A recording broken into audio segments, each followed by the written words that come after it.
My name is Gina Dalton. I've spent 48 years in a patriarchal family where daughters were raised to serve and sons were raised to inherit. That curse followed my daughter, too.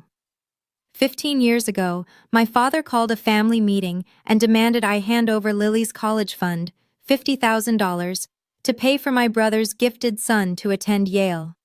"He's going to Yale," my sister Pamela hissed, her face inches from mine. "Your kid is average. She'll end up exactly like you, a nobody." Then she spat in my face. Not a metaphor, real spit, sliding warm down my cheek. The room went silent. My father watched from his armchair and said nothing. Last month, at the family reunion, my average daughter descended from a helicopter onto that same man's front lawn, and what she placed into my now homeless sister's trembling hands. Every person in that room is still talking about it. Before I tell you what Lily brought that day, take a moment to like and subscribe, but only if this story speaks to something in you. Let me know in the comments where you're watching from and what time it is there. To understand the weight of that helicopter moment, I need to take you back to where it started. A house where I learned early that my worth had an expiration date, and my dreams were just currency for someone else's future. The Dalton family home sits on 3 acres outside Savannah, Georgia. A white colonial-style house that's been in my father's family for 4 generations. Spanish moss drapes from the oak trees like ghostly curtains, and there's an American flag on the front porch that my father replaces every 6 months, whether it needs it or not. Inside, the dining room tells you everything you need to know about Harold Dalton's world. There's a mahogany table that seats 12, polished so bright you can see your reflection in it. But here's the thing, only one chair has armrests. That's my father's throne at the head of the table. The rest of us sat on identical wooden chairs, though my brother Vincent's was always pulled closest to Dad, always. I'm the oldest of 3. Vincent came 2 years after me, the golden child, the heir, the one whose name my father said with pride. Then Pamela, 5 years younger than me, spent her whole life trying to be the daughter Dad actually wanted. And me? I was the ghost in family photos. I'm not exaggerating. Walk into that house today, and you'll see the wall in the hallway lined with frames. Vincent's high school football championship. Vincent's business school graduation. Vincent's first car dealership opening. There's even a framed newspaper clipping from when he made the local business journal's 30 under 30 list. An honor that lasted exactly 2 years before his dealership went bankrupt. My frames? There aren't any. I graduated valedictorian of my high school class. Top of my nursing program. 25 years of service awards from Savannah Memorial Hospital. But those achievements never made it onto that wall. Nursing, my father once said, swirling his Woodford Reserve bourbon, is just glorified maid work with a stethoscope. That wall taught me something early. In the Dalton house, accomplishments don't count unless you're born with the right anatomy. People assume I became a nurse because I couldn't do anything else. That's what my father thinks. That's what Vincent tells his wife when they need someone to feel superior to. The truth? I chose nursing because I wanted to spend my life actually helping people, not just talking about helping them. I've worked the emergency room at Savannah Memorial for 25 years. I've held the hands of people taking their last breaths. I've told mothers their children would survive. I've been punched, bitten, screamed at, and thanked in the same shift.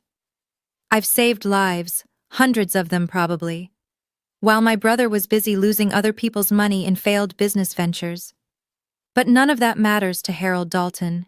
My marriage didn't help my standing either. I married young, 22, to a man named Craig who promised me the world and delivered an empty apartment. He left when Lily was 3 years old, ran off with his secretary. Classic, right? He never paid a dime in child support, just vanished, like I was a chapter he could tear out of his own book. My father's response? Should have chosen better. That's what happens when you marry beneath your potential. As if I had any potential in his eyes to begin with. The only person who ever believed in me was my grandmother, my mother's mother, Margaret Brennan. She died 20 years ago, but I still wear her watch. It's nothing fancy. Timex, silver band, scratched face. She wore it every day for 40 years. Gina, she told me once, when I was crying over another of my father's dismissals. The world will try to make you feel small. Don't let it. Your worth isn't determined by blind men who refuse to see. I didn't know then that she'd already taken steps to protect me, and Lily, from beyond the grave. Let me tell you about two children who grew up in the same family tree, but might as well have been raised on different planets. Marcus Dalton, Vincent's son, was tested as gifted at age 6. My father nearly threw a parade.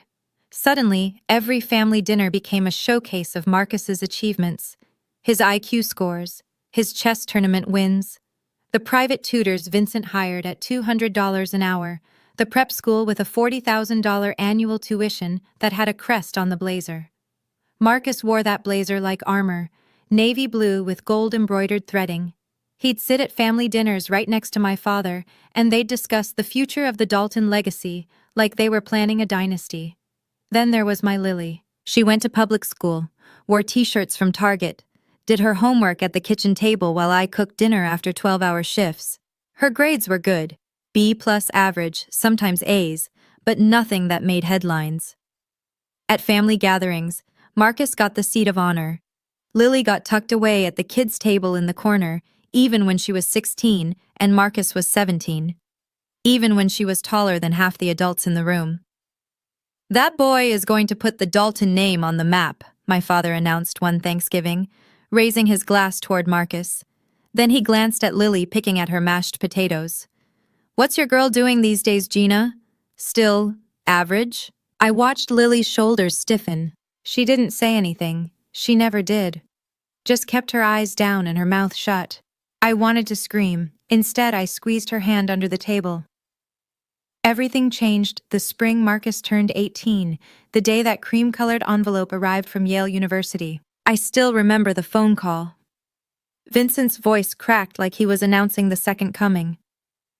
He got in. Marcus got into Yale. Full acceptance. Not waitlisted. Accepted. Within 2 hours, the whole family had gathered at my father's house. Someone brought champagne, Dom Perignon, the fancy stuff my father only opened for real occasions. And I mean real occasions, not birthdays, not anniversaries. He opened Dom Perignon when Vincent's first dealership got approved for a business license. He opened it when Marcus won the state chess championship at 14. He'd never opened it for anything I'd done. That night, I watched my 76-year-old father cry actual tears of joy as he embraced his grandson.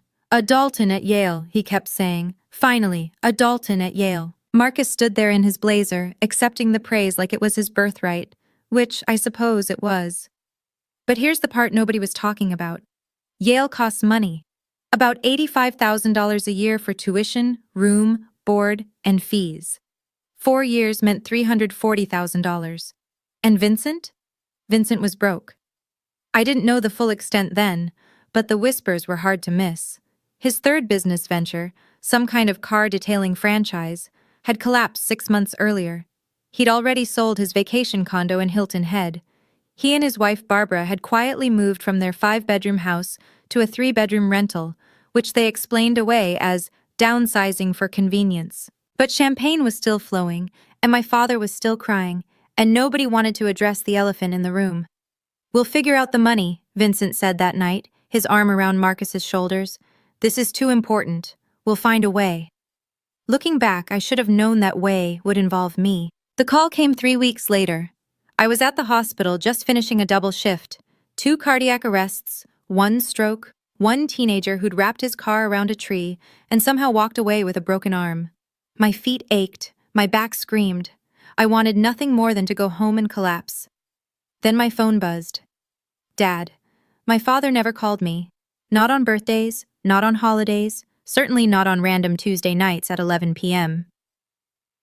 Family meeting, he said when I answered. His voice was the same tone he used when announcing Thanksgiving dinner times. No greeting, no small talk, just commands. Sunday at 2, the house. Don't be late. What's this about? You'll find out Sunday. He hung up. That night, I couldn't sleep. I called Pamela, hoping for some information. Oh, this should be interesting, she said, and I could hear the smirk in her voice. Just show up, Gina. You'll see. Something cold settled in my stomach. Before I went to bed, I opened my closet to find a dress for Sunday, and my hand brushed against the fireproof lockbox on the top shelf.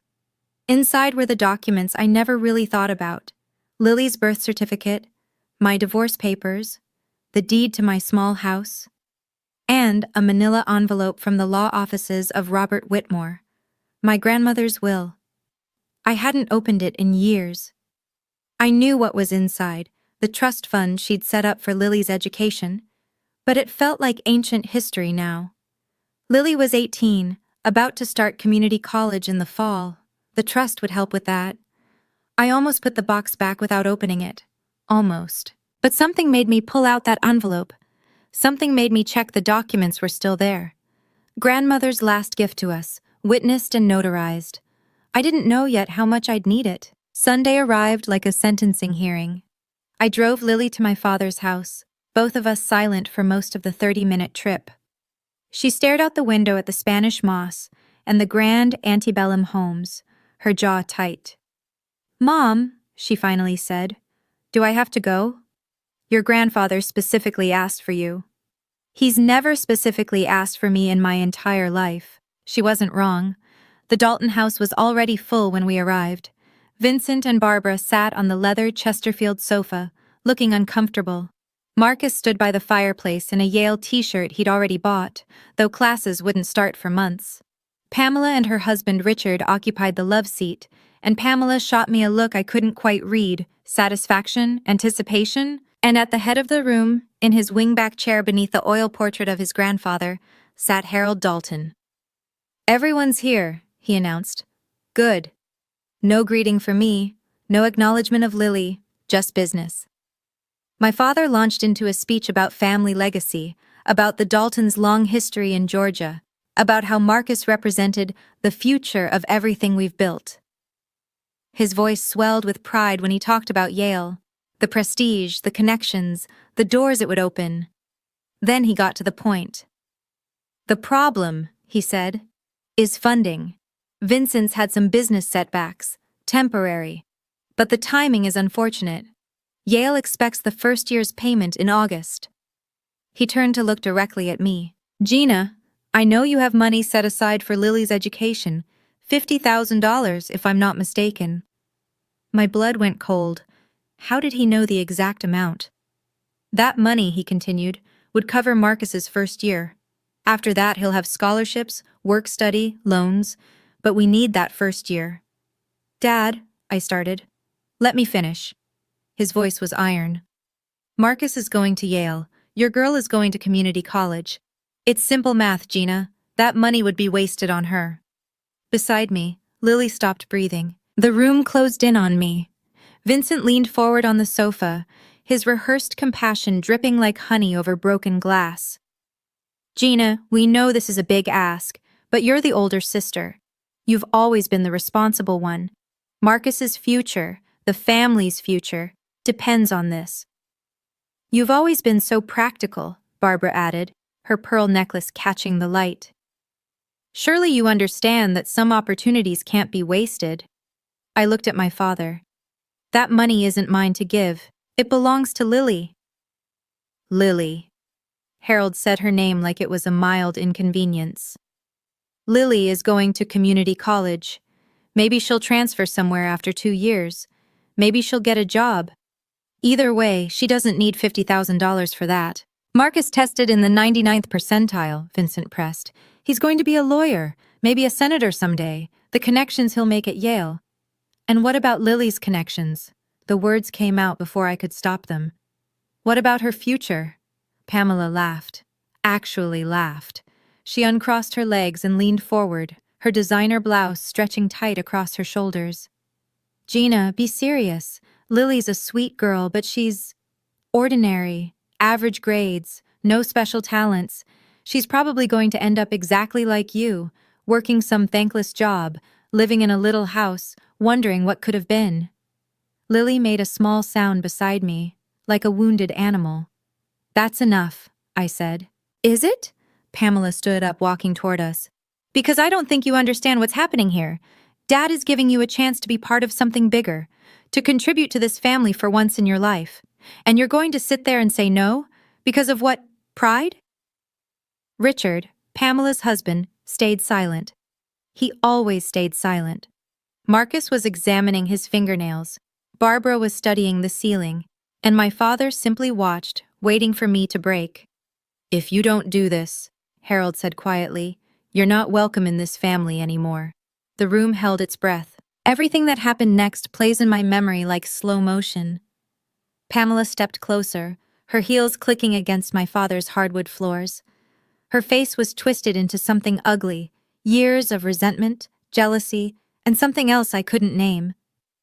"You've always thought you were better than us," she hissed. "The martyr, the saint, working your little nurse job, raising your little average daughter, acting like you're above all of this." "Pamela, I never—" "You know what you are, Gina." She was inches from my face now. "You're selfish. You've always been selfish. Mom left you that money because you manipulated her, just like you manipulate everyone. And now you won't even share it with your own family. That's not—" I never finished the sentence, because Pamela spat in my face. Not a figure of speech, not an exaggeration. She gathered saliva in her mouth and spat directly onto my cheek. The room went silent. Not shocked silence, complicit silence. No one moved. No one said, "That's too far." No one handed me a napkin. I felt the spit sliding down my face, warm and humiliating. Lily was crying.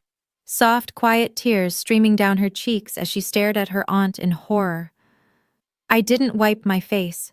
I know that sounds strange, but I wanted Lily to see. I wanted her to remember this moment, to remember exactly who these people were, what they were capable of, how little they thought of us. "You deserved that," my father said from his chair, "for disappointing this family." I turned to look at him. My father, the man who raised me, the man who was supposed to protect me. He was examining his bourbon glass, completely unmoved. That was when something inside me shifted. Broke, maybe. Or finally came together. I reached into my purse and pulled out a handkerchief. Slowly, deliberately, I wiped Pamela's spit from my face. I folded the cloth neatly and placed it on the coffee table. Then I stood up. "That money," I said, and my voice didn't shake. I made sure of it. "Doesn't belong to me. And it doesn't belong to you." My father's eyes narrowed. "What are you talking about?" "I'm talking about Grandmother Margaret's will." The name hung in the air like a grenade. My mother's mother had never been Harold's favorite subject. "Grandmother didn't leave me $50,000, Dad. She left it to Lily directly, in a trust, a legal trust, managed by an independent trustee at First National Bank. I don't have access to it, I can't withdraw it, I certainly can't give it to Marcus." Vincent was already sputtering. That's ridiculous! There must be a way to—" "There isn't. The trust is irrevocable. The only person who can access that money is Lily, and only for her own educational expenses. It was witnessed by Eleanor Brennan and notarized by the state of Georgia. Every document is on file with Robert Whitmore's law office." I turned to Lily and held out my hand. She took it, her fingers trembling. "We're leaving now," I said. "And I want to make something very clear." I looked at my father, at Vincent, at Barbara and her pearls, at Pamela, who was wiping her lips like she could erase what she'd done. "Don't contact me again. Don't call. Don't write. Don't show up at my house. As of this moment, I have no family." My father's face went purple. "If you walk out that door, I'm already gone." I walked out. Lily followed. Behind us, I heard shouting, but I didn't look back. I never looked back. The drive home was the quietest 30 minutes of my life. Lily stared out the window, tears still drying on her cheeks. I gripped the steering wheel so hard my knuckles turned white. Neither of us spoke until I pulled into our driveway. Our little 3-bedroom house with the creaky porch and the garden I never had time to tend. "Mom," Lily finally whispered, "are we ever going back?" I turned off the engine, sat there in the darkness of the car. "No, sweetheart, we're not." She nodded slowly, like she already knew. Like part of her had always known it would come to this. The years that followed were exactly what my father predicted, and nothing like it at all. There were no Christmas cards, no birthday calls, no invitations to weddings or graduations. When Pamela's daughter got married, I found out from a Facebook post. When my father had a minor heart attack, no one called. I became a ghost. We both did. Our little house felt bigger without the weight of their expectations. Quieter, too. I worked my shifts at the hospital. Lily finished high school. We had dinner together most nights, something we'd never done when I was constantly driving to family obligations, constantly trying to earn approval that would never come. "It's just us now," Lily said one night, setting the table with our mismatched plates from Goodwill. "Is that enough?" I looked at my daughter, 18 years old, average grades, no trust fund beyond grandmother's modest gift, no connections, no legacy. "It's more than enough," I said. And I meant it. Losing my family hurt. I won't pretend it didn't. But keeping my integrity, teaching my daughter that some prices are too high to pay, that was the only inheritance I could give her that truly mattered. Okay, I need to pause here for a second. If you've ever been the black sheep of your family, the one who was always overlooked or underestimated, drop a comment below. I'd love to know I'm not alone in this, and if this story is resonating with you, maybe hit that subscribe button? Only if you want to see how this all ends. Now, let me tell you what happened during those 15 years of silence. I'm going to be honest with you. Those first years weren't some inspiring montage of triumph over adversity. They were hard. Grandmother's trust covered Lily's tuition at the local community college, but just barely. There wasn't enough for a university, not the kind with dormitories and meal plans and study abroad programs. So Lily lived at home, took the bus to campus, and worked part-time at a coffee shop between classes. I picked up extra shifts whenever I could. Night shifts, holiday shifts, the ones nobody else wanted. I sold my Honda Accord and took the bus for 2 years until I could afford a used Toyota with 120,000 miles on it. I canceled the cable, stopped buying new clothes, learned that rice and beans could be made interesting with enough creativity. Sometimes, late at night after a brutal ER shift, I wondered if I'd made the wrong choice. What if I'd given them the money? What if Lily had gone to community college anyway, and I'd kept my family? What if being loved, even conditionally, was better than being right? But then I'd remember the spit sliding down my cheek, the silence in that room, my father's face as he watched and did nothing. And I'd remember why. Lily never complained, not once. She studied at our kitchen table, the same table where she'd done homework since she was 6. She transferred to the state university after 2 years, commuting an hour each way because it was cheaper than housing. "Mom," she told me once, exhausted after an 8-hour shift at the coffee shop followed by a night class, "I'm going to make something of myself, not to prove them wrong, just to prove myself right." I believed her, I always had, but I had no idea what something would turn out to be. News from the Dalton family reached me the way gossip always does, through people who couldn't help but share. Eleanor Brennan, my grandmother's oldest friend and the witness to her will, stopped by my house every few months. She was in her 70s now, still sharp as a tack, and she had a network of old church ladies who knew everything about everyone in Savannah. "Marcus dropped out of Yale," she told me over tea one autumn afternoon, about 5 years after that family meeting. I set down my cup. "What?" Couldn't handle it, apparently. The pressure, the workload, who knows? Vincent's been telling people he's taking a gap year to find himself. Eleanor's voice dripped with the particular satisfaction of someone who'd seen this coming.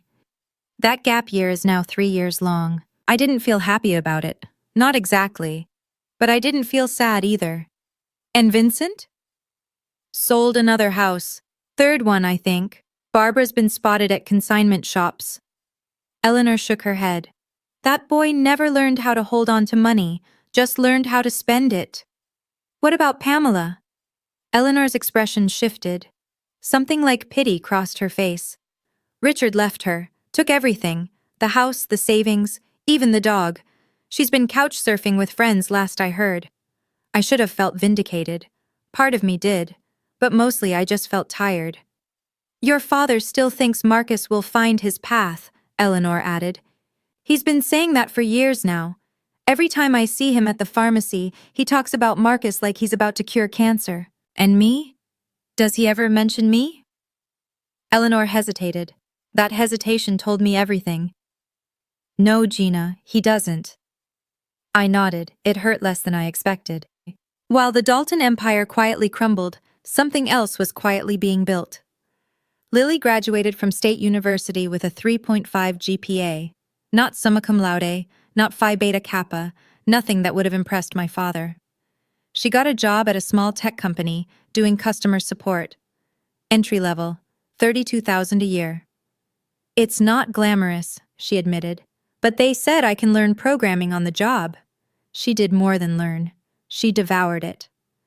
I'd come home from late shifts and find her hunched over her laptop at 2 in the morning, lines of code scrolling across the screen.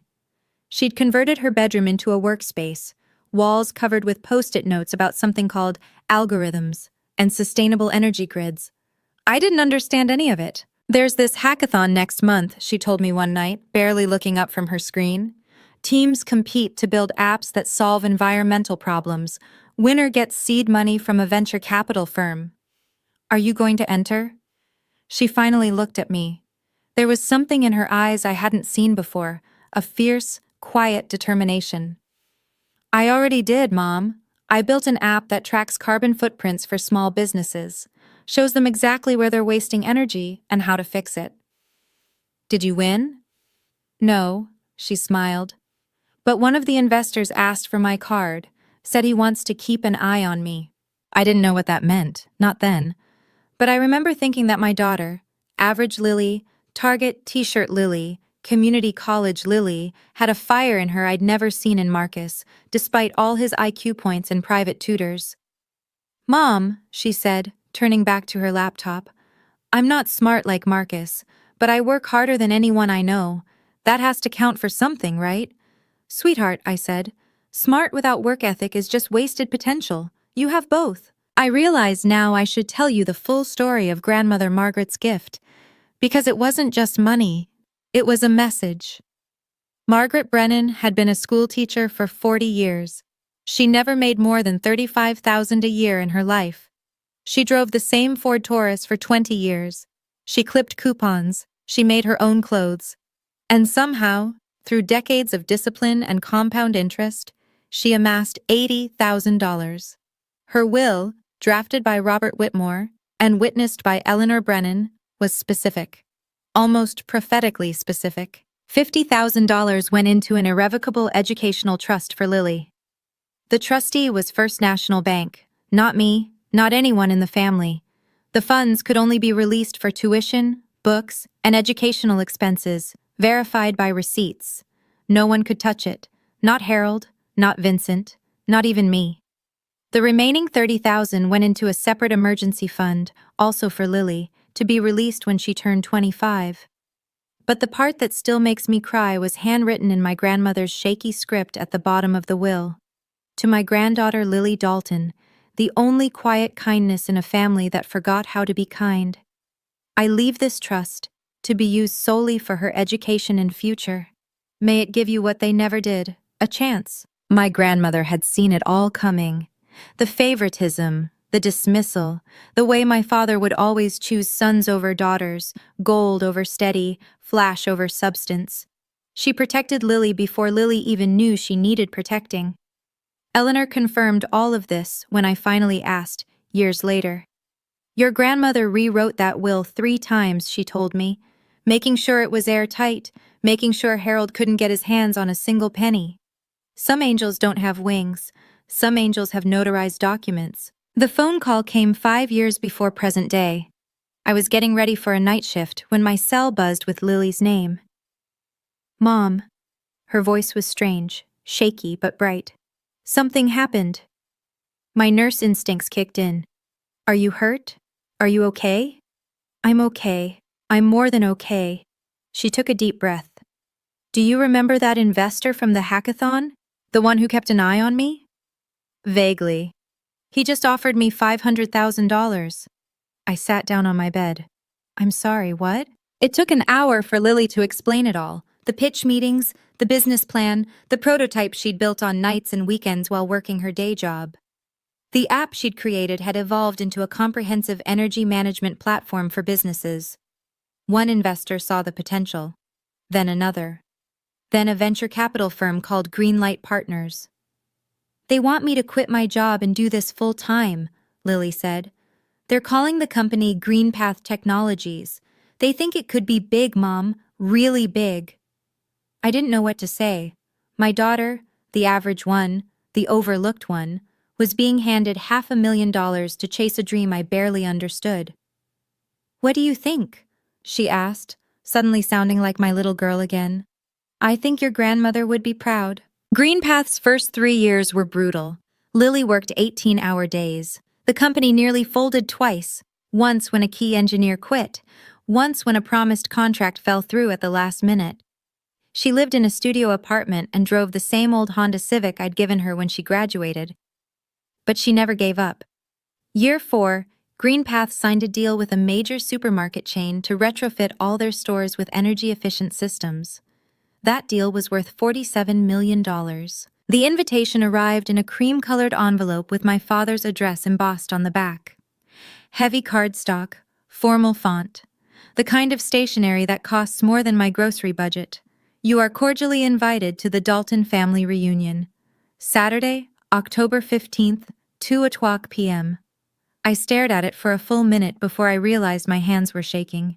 15 years. 15 years of silence, and now this. An engraved invitation like nothing had ever happened. Like they hadn't spat in my face and cut me out like a tumor. I called Eleanor immediately. "Did you get one too?" "I did. Harold's been having health problems, heart, mostly. Word is he wants to make amends before it's too late." She paused. "I think his version of amends is getting everyone in the same room and pretending the last decade and a half was just a misunderstanding. I'm not going. I don't blame you." But 2 days later, Lily called me. "Mom, I got a letter from Grandfather. Throw it away." I already opened it. She was quiet for a moment. "He wants to meet. Says he's heard things about me. Wants to see what I've made of myself." The nerve. The absolute audacity. "You don't owe him anything," I said. "I know." Lily's voice was calm. Too calm. "But I want to go. There's something I need to do." "Lily, I'm not going for him, Mom. I'm going for Grandmother Margaret. And maybe," she hesitated, "maybe for us. To show them what average looks like 15 years later." Something in her tone made me pause. My daughter wasn't asking for permission. She was informing me of a decision. "What exactly are you planning?" "Come with me," she said, "and you'll see." I didn't know then what she had in store, but I knew my daughter. Whatever it would be worth witnessing. 3 days before the reunion, Lily showed up at my house with a leather briefcase I'd never seen before. "We need to talk," she said, setting it on my kitchen table. Inside the briefcase were documents, stacks of them, articles of incorporation, tax exemption certificates, board meeting minutes, all bearing the name Margaret Brennan Foundation. "You started a charity?" I asked, flipping through the papers. 6 months ago. It's a 501c3, fully registered with the IRS, $5 million in initial funding. Lily sat down across from me. "We provide scholarships and vocational training for women in difficult circumstances, single mothers, domestic abuse survivors, women who've lost everything and need a second chance." My throat tightened. "You named it after Grandmother. She gave me a chance when no one else did. This is her legacy, Mom, not mine." I looked at my daughter, really looked at her. She was 33 years old now, CEO of a company worth $200 million, but sitting at my kitchen table in jeans and a simple blouse, she could have been 18 again. "There's something else," Lily said, her voice careful. "I've been doing some research about Aunt Pamela." My stomach dropped. "What about her?" "She's living in a women's shelter in Savannah. Has been for almost 2 years. She lost everything when Richard left. No job, no savings, no family willing to help." I thought of Pamela's face 15 years ago. the contempt, the spit sliding down my cheek. I want to offer her a spot in the Foundation's training program, Lily continued. 6 months of accounting certification, job placement assistance, and transitional housing, all free. After what she did to me? This isn't about forgiveness. Lily's eyes were steady. It's about being better than them. That's what grandmother would have wanted. My average daughter, my extraordinary daughter.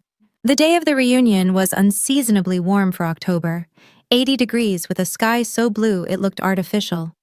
I drove to my father's house alone. Lily had insisted on arriving separately, though she wouldn't tell me how. Trust me, she'd said, with that calm smile that had started to make me nervous. The Dalton property looked different than I remembered. The oak trees were the same, draped in Spanish moss like always, but the house itself seemed smaller. The paint was peeling near the gutters, the lawn wasn't quite as manicured, signs of decay, signs that even the mighty Daltons couldn't hold back time. About 30 family members milled around the backyard, cousins I hadn't seen in years, aunts and uncles who'd never bothered to take my side. Long tables were set up on the lawn, covered with white linen tablecloths and catered food that looked expensive but probably came from Costco. I spotted Vincent immediately. He'd gained weight, and his suit didn't quite fit right, too tight in the shoulders, straining at the buttons. Barbara stood next to him in last season's dress, her pearls looking duller than I remembered. And there was Marcus. God, Marcus. He stood in the corner near the hedge, wearing a wrinkled Oxford shirt with the collar askew. His hair was unkempt. He held a beer like a lifeline and stared at his phone, avoiding eye contact with everyone. 33 years old, no job, no direction. The genius who peaked at 17. My father sat in a wicker chair on the patio, looking frail in a way I'd never seen before. 76 years old, oxygen tube in his nose, blanket over his legs despite the heat. He saw me and his eyes widened slightly. I nodded once, didn't smile. Then I heard it, a sound that didn't belong in suburban Georgia. The thwup thwup thwup of helicopter blades. Every head in that backyard turned upward.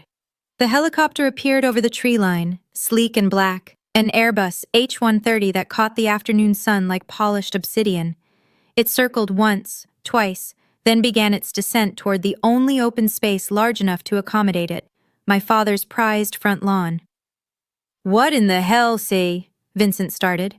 The wind from the rotors whipped the tablecloths. Napkins flew like startled birds. Women grabbed their hats. Men shielded their eyes. My father struggled to stand, clutching his oxygen tank. The helicopter touched down, its blades slowly spinning to a stop. The door opened, and Lily stepped out. She wore a slate gray suit, Armani, I later learned, though she'd tell me she bought it secondhand from a consignment shop. Her hair was pulled back in a clean chignon, simple diamond studs in her ears.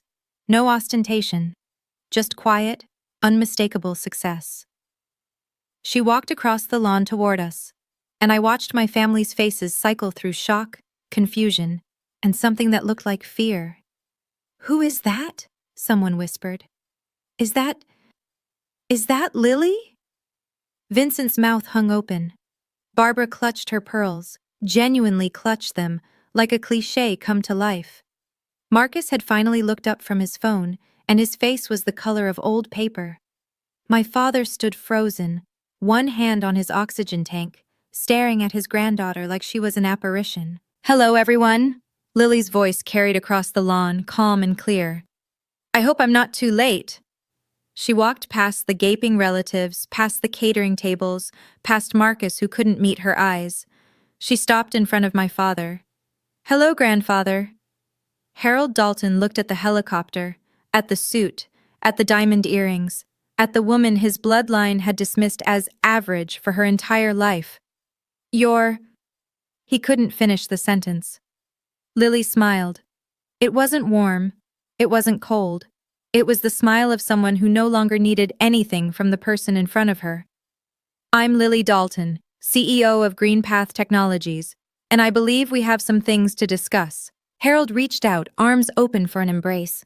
Lily took one step back, not dramatically, not rudely, just a boundary, a line drawn in the air between them. Grandfather, she said, her voice steady, I didn't come here to reconcile, and I didn't come to make a scene. Then why? Harold's voice cracked. He looked old suddenly, smaller than I'd ever seen him. Why did you come? I came because of Grandmother Margaret. The name landed like a stone in still water. Ripples of discomfort spread across the gathered relatives. She believed in me when this family didn't, Lily continued. She left me a trust that paid for my education, an education you wanted to take away. She saw something in me that none of you bothered to look for. Vincent stepped forward, finding his voice. Now wait a minute, we never said… Uncle Vincent. Lily turned to him, and something in her expression made him stop mid-sentence. I remember exactly what was said. I was there. I heard every word. I watched you demand my college fund for Marcus because I was average and going to community college anyway. She looked at Marcus, who had retreated further toward the hedge. And Marcus, I'm not here to humiliate you. What happened to you isn't your fault. You were raised to believe you were special without ever learning what to do when special wasn't enough. Marcus said nothing. His beer trembled in his hand. Lily turned back to Harold. Grandfather, you called me average 15 years ago, and you were right. I am average. I don't have Marcus's IQ. I wasn't a prodigy. I was just a girl who worked hard, failed often, and got back up every single time. She paused. That's the difference between us and them, you know. We learned how to fall. They never had to. Can I be honest with you for a second? This is the moment I've been waiting to tell you about. If you're still here, watching, you're my kind of person. Someone who believes that hard work beats entitlement. If you want to see what Lily did next, something no one in that family expected, make sure you're subscribed. Trust me, you don't want to miss this. Lily walked toward Marcus. He flinched like she might hit him. I almost felt sorry for him, almost. Then I remembered how he'd sat in his Yale t-shirt that day, examining his fingernails while his aunt spat in my face. Marcus. Lily stopped a few feet away, giving him space. I heard you've had a difficult few years. His jaw tightened. I don't need your pity. Good. Because I'm not offering any. The backyard was silent now, 30 relatives watching like spectators at a car crash. I'm offering you an opportunity, Lily continued. My foundation, the Margaret Brennan Foundation, has a program for career transitions, 6 months of training, mentorship, job placement assistance. It's designed for people who need a fresh start. Marcus's face cycled through emotions, confusion, anger, and something that might have been hope before he smothered it. You want me to go to some charity program? I went to Yale.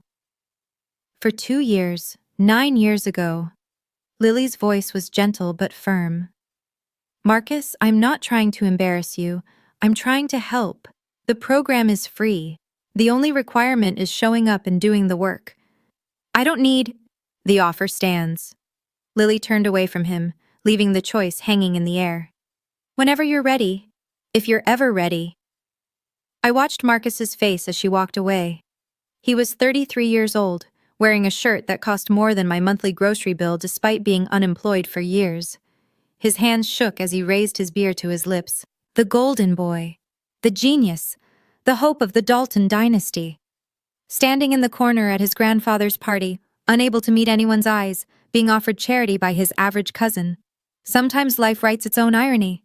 You just have to live long enough to read it. A black SUV pulled into the driveway. I hadn't noticed it arriving. Everyone was too focused on Lily and Marcus. But now the driver's door opened, and one of Lily's assistants stepped out. She walked to the passenger side and opened the rear door. Pamela emerged. I barely recognized her. The woman who had spat in my face 15 years ago had been polished, prosperous, cruel in the way only the comfortable can be. This Pamela was thin, too thin. Her hair had gone gray at the temples. She wore clean but simple clothes that looked like they'd come from a donation bin, because they probably had. Pamela? Harold's voice cracked. Where have you been? We haven't heard from you in… 2 years, Dad. Pamela's voice was barely above a whisper. I've been in a women's shelter for 2 years. Richard took everything, the house, the savings, the investments. I didn't even have enough for a security deposit on an apartment. Vincent stepped forward. Why didn't you call? Why didn't you? I did call. Something flickered in Pamela's eyes. The ghost of the woman she used to be. I called you, Vincent, 3 times. You never called back. I called Dad. He said he was too busy dealing with Marcus's situation to help. Harold's face went white.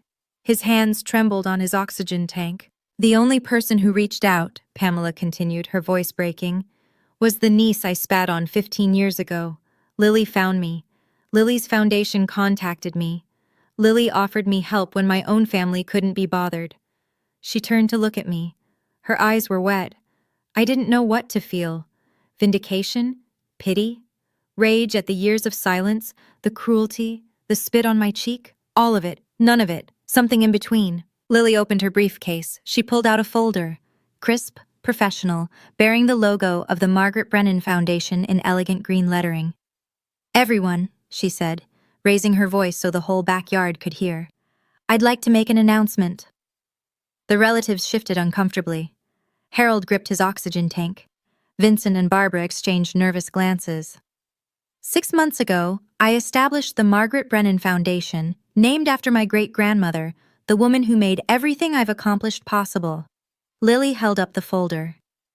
This foundation provides scholarships and vocational training to women in crisis, single mothers, survivors of domestic abuse, women who've been abandoned by their families and their systems. She turned to Pamela. Aunt Pamela, I'd like to offer you a place in our accounting certification program. 6 months of training completely free. We'll provide transitional housing during the program and job placement assistance afterward. If you complete the certification, you'll have the skills to rebuild your career. Pamela stared at the folder like it might bite her. She shook her head. I don't understand. After what I did to your mother. This isn't forgiveness. Lily's voice was clear as glass. What you did to my mom can never be undone. I remember the spit on her face. I remember the silence in that room. I remember you calling me average like it was a death sentence.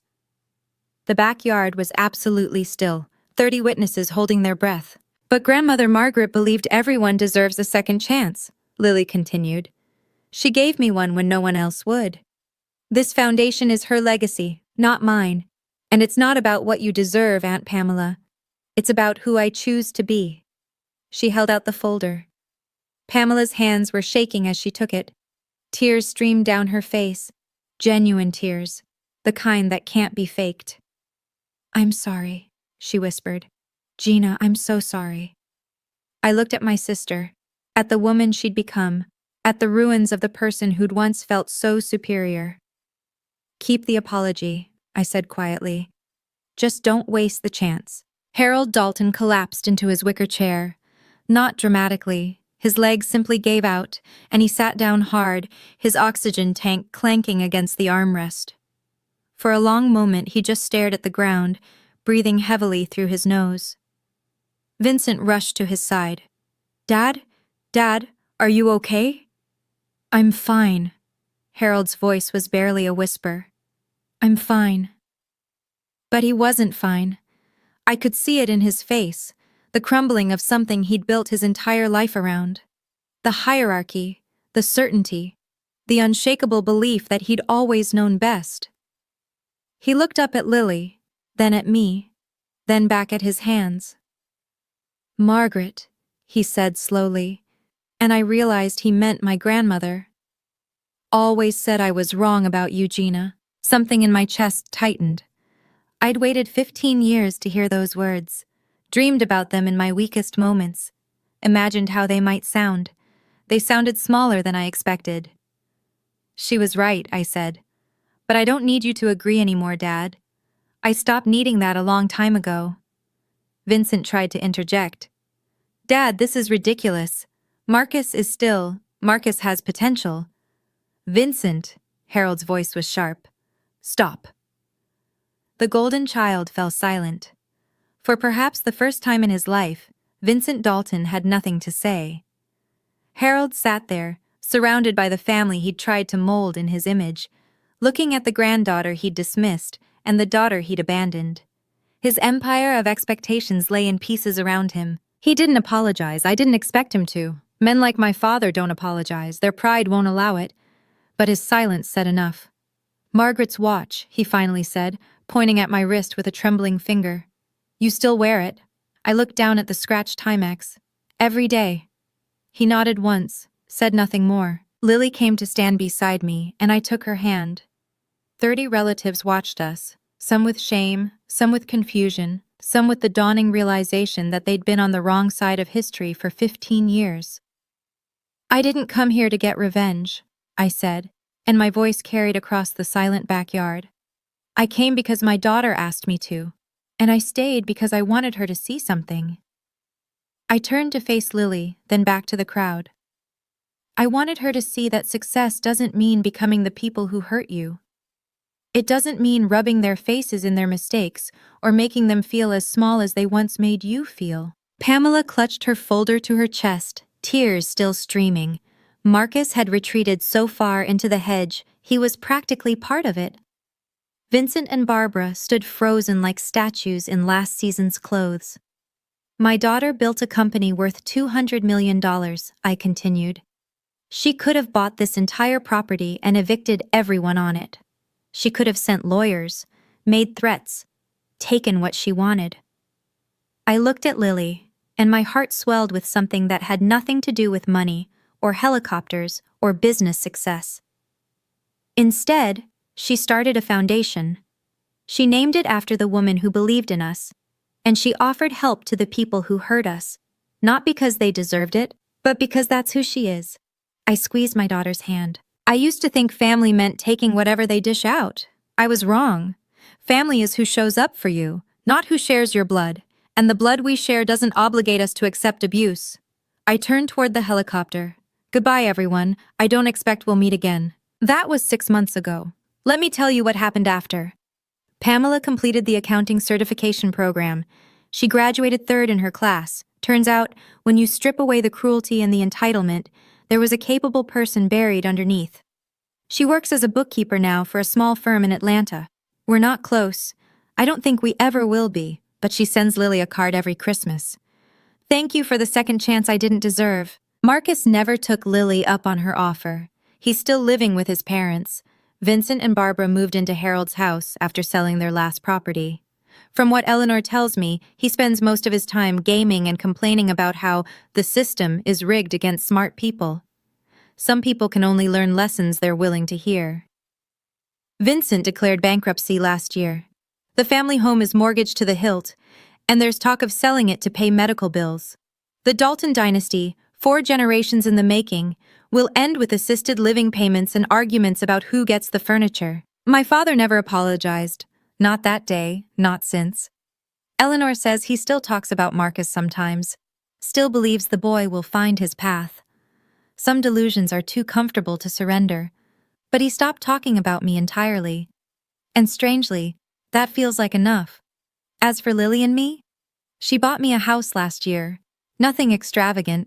3 bedrooms, a garden I actually have time to tend now that I've retired early, a porch with a swing where I drink my coffee every morning.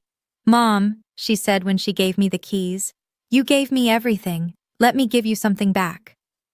On the wall of my new living room, there's only one photograph. 2 women, mother and daughter, average and extraordinary, we're both smiling. These days, my life is quieter than it's ever been. I wake up without an alarm, something I couldn't do for 25 years of nursing shifts. I tend my garden, where tomatoes and basil grow alongside flowers I don't know the names of. I read books I never had time for. I volunteer at the hospital twice a week, not because I need to, but because I want to. Lily calls me every night, no matter how busy she is. GreenPath is preparing for an IPO next year. The projections say the company could be worth $500 million. My daughter, the CEO. My daughter, the one they said would never amount to anything. But here's what I want you to understand. The money isn't what matters. Last month, Eleanor Brennan passed away peacefully in her sleep. She was 92. At her funeral, I found a letter she'd written for me years ago, tucked into her will. Inside was another letter, This one in my grandmother's handwriting, dated 3 months before she died. My dear Gina, it read, by the time you read this, I will be gone, and I hope you will have proven everyone wrong, including yourself. Your father sees the world through a lens I cannot change. He was raised to believe that women are supporting characters in men's stories. That is his tragedy, not yours.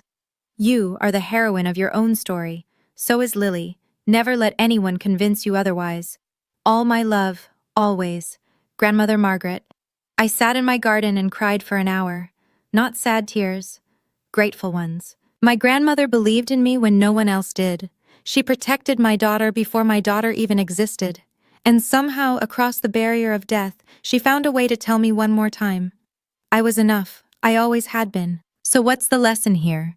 I've thought about it a lot, and I think it's this. You cannot make people see your value. You can only live it. For years, I tried to earn my father's approval. I excelled in school. I built a career. I raised a daughter alone. None of it mattered to him, not because my achievements weren't real, but because his vision was broken. He couldn't see what he'd decided not to look for. I wasted so much energy trying to prove myself to someone incapable of being convinced. If you're watching this, if you've been the overlooked one, the average one, the child who never quite fit the mold your family wanted, I want you to know something. Their blindness is not your failure. Your worth is not determined by people who refuse to see it. It never was. Some people will only value you when you no longer need their validation, and by then, their opinion won't matter anyway. Set your boundaries. Protect your peace. Walk away from tables where you're not welcome, and build your own table instead. You don't have to prove them wrong. You just have to prove yourself right, to yourself. My grandmother knew that. Lily learned it. I'm still learning it, every day, in my garden with my coffee and my scratched Timex watch. Some apologies never come. Some families never change. Some golden children never learn to fail. And some fathers never learn to see. But you can learn to let that be their loss, not yours. Lily landed a helicopter on my father's lawn last month. But the real victory wasn't the helicopter or the company or the money. The real victory was knowing, finally, completely, irrevocably, that we had never needed them at all. We just needed us. Before I go, I want to share something a therapist once told me about my father. Harold isn't a monster, she said. He's a product. He was raised in a generation that taught men their worth came from legacy, from sons, from inheritance, from family names on buildings. Daughters were investments in other families. Sons were investments in yourself. She helped me understand that my father's cruelty wasn't personal. It was programming. 3 generations of Southern patriarchy, distilled into one man who genuinely believed he was doing what was right for the family. That understanding doesn't excuse what he did. It doesn't erase the spit on my face or the years of silence or the way he looked at Lily like she was nothing, but it explains it. An explanation helped me let go of the anger that was eating me alive. My father will die believing he was right. Marcus will probably spend his life blaming everyone else. Vincent will keep chasing the success that always slips away. That's their story. It doesn't have to be mine. If you're holding on to rage at someone who hurt you, a parent, a sibling, a family that failed you, I want you to know you're allowed to let that go. Not for them, for you. Carrying someone else's poison doesn't punish them. It only burns you. That's my story. If it touched something in you, I'd love to hear yours. Drop a comment below, or just hit like if you're not ready to share yet. Either way, you matter. You always did. And if you want more stories like this, check the description for others that might resonate with you. Thank you for listening. Really. My name is Gina Dalton. I was the wrong child in a family that only valued sons, and I turned out just fine.